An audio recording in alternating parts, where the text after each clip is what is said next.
E aí, pessoal, questão de número 35 do capítulo 5 agora.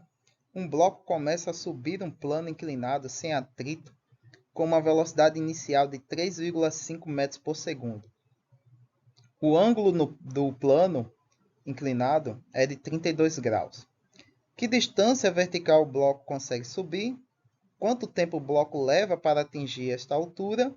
E qual é a velocidade do bloco ao chegar de volta ao ponto de partida? Então, nós temos o nosso esqueminha aí do nosso bloco sobre a rampa, o plano aí inclinado em 32 graus, e aí nós temos aí o vetor velocidade, nesse caso velocidade inicial, do nosso bloquinho subindo aí a rampa. Então, na análise de decomposição de vetores, nós temos a força-peso, que devido às condições aí, né, de quando você faz a relação entre os eixos, né, de semelhança de triângulos e retas, nós temos aí em relação ao eixo Y, que está inclinado também junto com o bloquinho, um ângulo de 32 graus. Então, nós vamos ter também aí a força normal, apontada no sentido oposto, né, a superfície de contato entre o bloco e o plano inclinado. E nós vamos ter a componente y da força-peso e a componente x da força-peso. Né? Então, está aí os nossos eixos x e y. Então, no eixo y é o cateto adjacente em relação ao ângulo e no eixo x é o cateto oposto. Então, ele quer a distância vertical do bloco, né? A que distância vertical o bloco consegue subir. Então, nós vamos olhar aqui para o eixo x, né? Que é o eixo do nosso plano inclinado. As únicas forças que atuam nesse eixo é a força peso. Quer dizer, a componente x da força peso. Então, força resultante é a componente x dessa própria força. Então, substituindo ali, né, massa vezes aceleração, pois ela não vai ser zero, pois nós vamos ter uma velocidade inicial, e como esse vetor está atuando no sentido contrário ao movimento desse bloco, obviamente que vai haver uma desaceleração desse bloquinho. E aí a gente vai aí calcular que desaceleração é essa, para depois então usar em uma outra equação para descobrirmos qual vai ser o deslocamento desse bloco ao longo dessa rampa. Então, nós temos ali a componente x da força-peso, que é o módulo da própria força-peso vezes o seno desse ângulo, do plano inclinado. E do lado esquerdo, nós temos a força resultante, que é simplesmente massa vezes a aceleração. A massa do bloquinho vezes a aceleração atuante sobre ele. Então, nós temos ali, como não temos o peso do bloco, então a força-peso vai ser massa vezes a aceleração da gravidade. E aí, por conveniência e para nossa sorte, né, nós temos massa de cada lado. A massa não foi mencionada na questão, mas pelo menos ali nós temos massa nos numeradores da nossa expressão.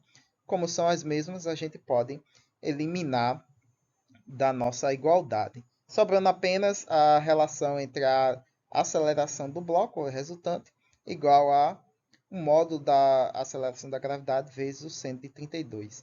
Então, a nossa aceleração vai depender única e exclusivamente dessas variáveis. Então, substitui a aceleração da gravidade é 9,8, e aí nós temos aí uma aceleração de 5,19 metros por segundo ao quadrado. Aplicando ali agora, nós vamos ter o seguinte: como a gente quer o deslocamento desse bloco, né, ou seja, a altura em que ele vai atingir, né, e nós temos a velocidade inicial, e a final, obviamente, vai ser zero, né, porque é a altura máxima, ou seja, a altura máxima é atingida quando o bloco não tem mais movimento na direção desse eixo, ou seja, tem velocidade zero. E nós temos também a aceleração. Então, todas as variáveis comportam e satisfazem a equação de Torricelli. Então, nós temos a velocidade final é zero, como eu já disse, e as outras variáveis nós temos todas elas. Então, o que a gente faz é isola o deslocamento, e nós vamos ter aí a velocidade inicial ao quadrado sobre 2 vezes a aceleração do bloco.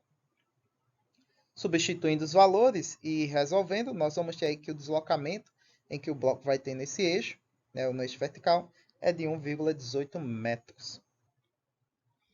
Na letra B, quanto tempo o bloco leva para atingir essa altura? Então, né, já que a gente está num movimento acelerado, a gente aplica aqui a função horária da velocidade. Então, nós temos a velocidade que é dada pela velocidade inicial, menos a aceleração vezes o tempo. Aqui no sentido negativo, né, porque a aceleração é no sentido negativo do eixo. Então, a nossa velocidade ali vai ser zero, né, que é o ponto onde o bloquinho vai parar de se mover. E aí a gente isola a variável tempo, ficando ali velocidade inicial sobre aceleração. Então, coloco os dois valores.